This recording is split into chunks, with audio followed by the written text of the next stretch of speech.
Seja bem-vindo! Eu me chamo Jonatas Bernal, é uma alegria enorme tê-lo aqui no canal.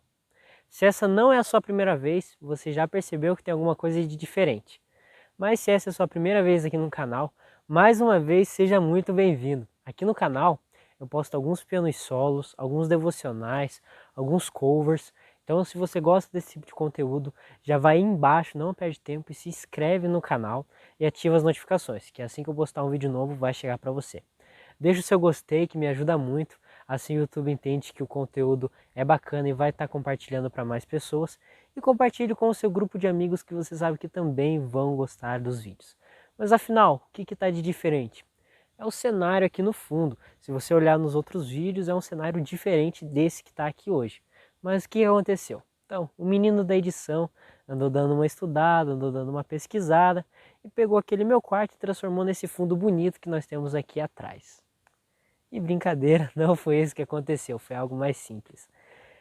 Eu me mudei, lá era o meu quarto em Curitiba, agora eu não moro mais em Curitiba.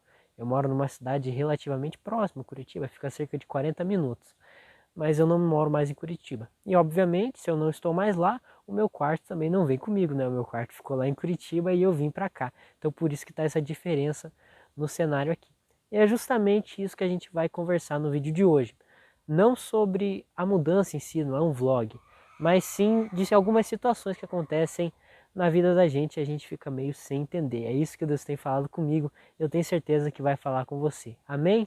Então, sem mais delongas, vamos pro vídeo.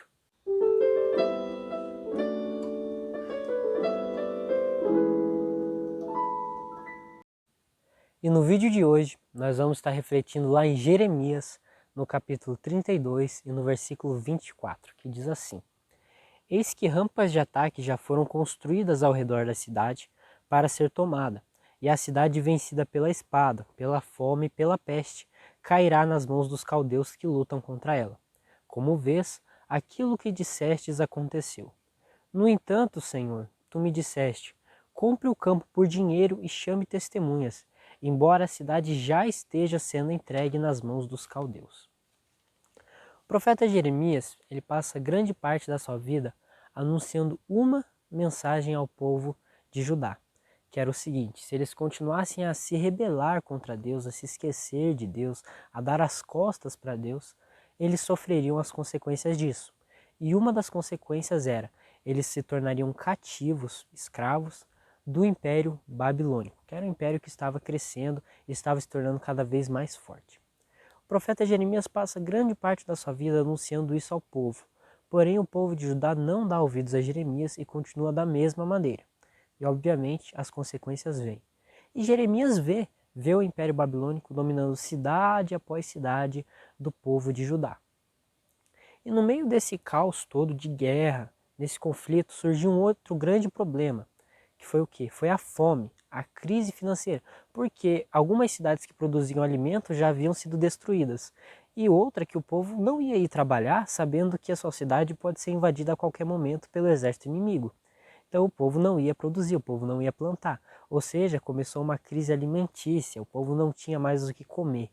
E devido a isso, bateu o desespero no povo e o povo saiu consumindo o que via pela frente. O que eles conseguiam mastigar, eles estavam engolindo. E isso gerou uma outra crise no povo, que foi a crise da peste. O povo começou a ficar doente, alguns morriam de fome, alguns morriam de peste e outros estavam sendo enviados em guerra e morriam em confronto.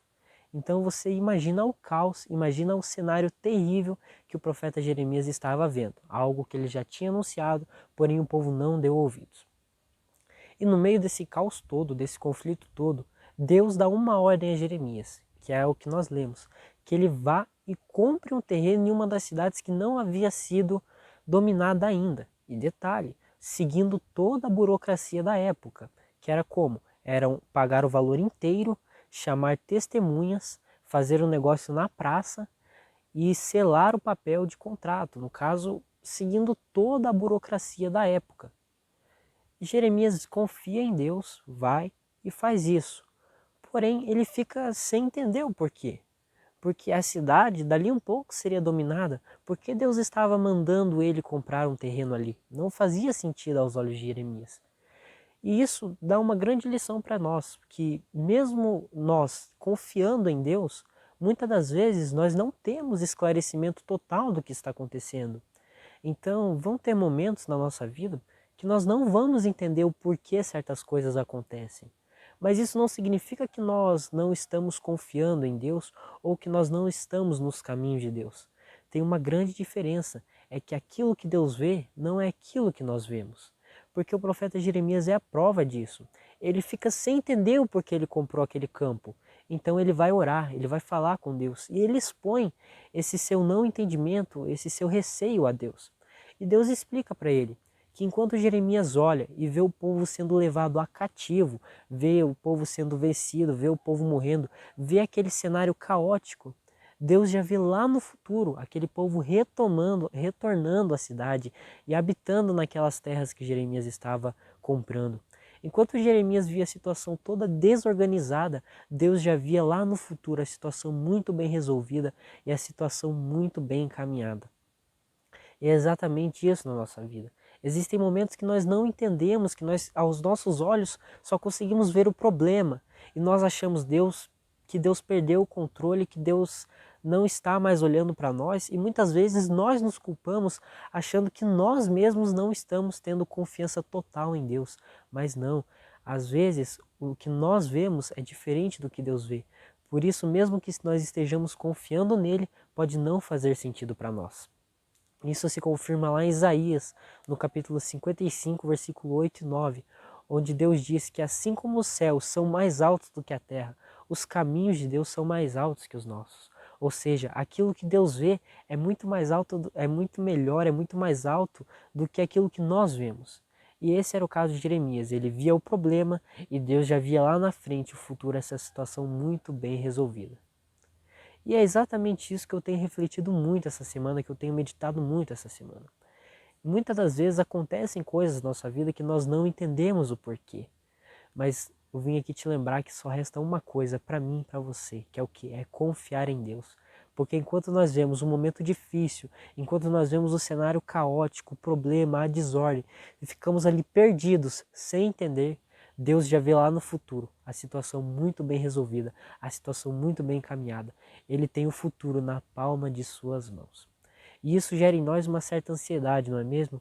Mas lá em 1 Pedro, no capítulo 5, versículo 17, se não me engano, essa parte não estava planejada falar, então lá em 1 Pedro, no capítulo 5, versículo 17, se eu não me engano, está escrito assim: lancem sobre ele toda a vossa ansiedade, porque ele é quem tem cuidado de nós. Nós nos preocupamos muito com o futuro, ainda mais nesse cenário que nós estamos vivendo, de crise para lá, crise para cá, nós ficamos muito preocupados com o futuro. Mas lancem sobre ele a sua ansiedade. É muito interessante porque você não lança algo para alguém que está atrás de você, você lança alguma coisa para alguém que está lá na sua frente. Ou seja, lança a tua ansiedade, a tua preocupação sobre o teu futuro nas mãos daquele que já vê o teu futuro, que é Jesus. E mais interessante ainda, lancem sobre ele toda a vossa ansiedade, porque ele tem cuidado de vós.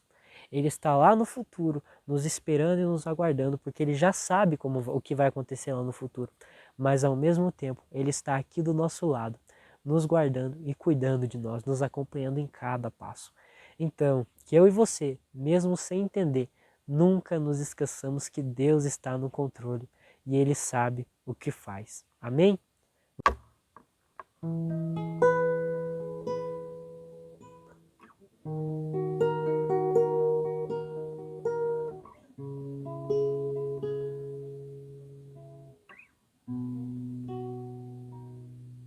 Mesmo sem entender, mesmo sem entender, eu confio em ti. Mesmo sem entender, eu sei que é o melhor pra mim. Mesmo sem entender, Deus, mesmo que eu não consiga entender, queira tudo do meu jeito, eu até choro e às vezes até chego a dizer: por que é que tem que ser tão difícil pra mim?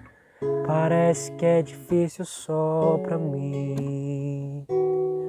Eu sei, seus pensamentos são mais altos que os meus.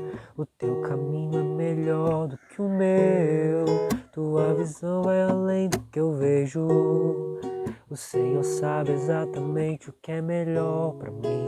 E mesmo que eu não entenda o seu caminho, eu confio. E Deus, porque sou tão pequenino assim, vou ficar quietinho aqui no seu colo, esperando o tempo certo de tudo. Porque eu sei que vais cuidar de mim, e o seu melhor está por vir. Eu sei que é o melhor pra mim, mesmo sem entender.